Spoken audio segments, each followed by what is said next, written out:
It's midnight. You're lying in bed, and your brain decides it's the perfect time to replay a highlight reel of your life. But it's not the time you won that award or the beautiful compliment your partner gave you last week. Instead, your mind hyperfixes on a single throwaway insult someone hurled at you 3 years ago. You can remember the exact tone of their voice, the room you were standing in, and that sudden burning twist in your chest. The compliments have vanished like smoke, while that insult sits like a permanent neon sign. You start wondering why you're so sensitive or why you can't just let things go. But here's the truth. Your brain is actively rigged to do this. You don't have an emotional defect. To understand why criticism cuts so deep, we have to look at the brain's fundamental design. The legendary neuroscientist Rick Hansen famously noted that the human brain is like Velcro for negative experiences, but Teflon for positive ones. When someone gives you a compliment, it feels nice, but your brain registers it as safe. Safe data doesn't require action, so your brain processes it lightly and moves on.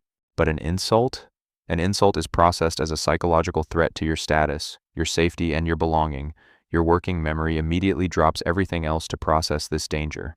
Psychologists and neuroscientists have a precise term for this built-in imbalance: the negativity bias. In an influential 2001 study titled "Bad is Stronger Than Good," researchers tracked how humans process opposing emotional stimuli. They discovered that it all comes down to a tiny, almond-shaped structure deep in your limbic system called the amygdala. To your evolutionary brain, remembering where a tiger was hiding is a matter of literal life and death.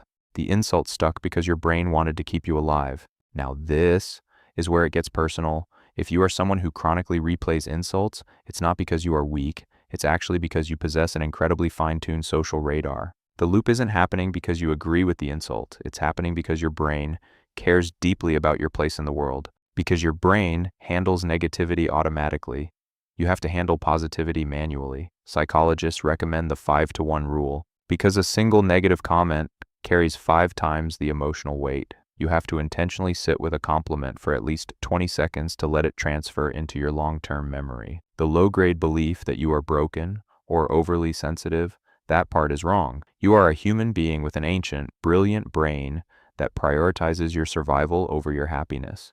The insults are just echoes of old survival programming, but who you choose to believe, that part is entirely up to you. If this video made you feel seen or helped you understand yourself better, drop a like, share your thoughts in the comments, and subscribe to the channel.